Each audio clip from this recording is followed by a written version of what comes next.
বুঝতে কোথাও ভুল হচ্ছে। আমি এখানে কাজ করি না, আমি তো রাহুলের বোন হই। দেখ, অনেক মিথ্যা বলে নিয়েছিস। এখন চুপচাপ যা আর রাহুলকে ডেকে আন, নাহলে ওকে বলে তোকে এখান থেকে ঘাট ধাক্কা দিয়ে বার করে দেবো। দেখুন, আপনারা আমাকে অনেকক্ষণ ধরে অপমান করে যাচ্ছেন, আর এইসব কথা যদি দাদা জানতে পারে না, তাহলে দাদা তোমার সাথে কখনো বিয়েই করবে না। তোর মালিক আমাদের কিচ্ছু বলবে না, বুঝলি? চল যা, গিয়ে মালিককে ডেকে নিয়ে আয়, যা। আমি এখনই ডাকছি দাদাকে। দাদা, দাদা। হ্যাঁ। আরে পূজা, দিদি কেমন আছো? খুব ভালো আছি ভাই। আরে কেমন আছো তুমি? I am good. রাহুল, তুমি কেমন কাজের লোক রেখেছো অফিসে? তুমি জানো না কাকে কাজে রাখতে হয় আর কাকে কাজে রাখতে নেই? তুমি জানো ও আজকে আমাদের সাথে কিরকম বাজে ব্যবহার করেছে? তুমি তো জানতে যে আজকে দিদি আর দাদা আসবে, ও দিদির সাথে না অসভ্যের মতো ব্যবহার করে যাচ্ছে।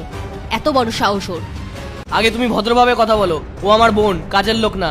আর তুমি ওকে কাজের লোক ভেবে বসলে? রাহুল, তুমি এসব কি বলছো? তুমি তো আজ পর্যন্ত আমাকে কোনোদিন বলনি যে ও তোমার বোন। আর ও স্ট্যান্ডার্ড দেখে কোনো দিক থেকেই তো মনে হচ্ছে না যে ও তোমার বোন। আজ আমি আমার বোনকে অফিসে নিয়ে এসেছিলাম তোমার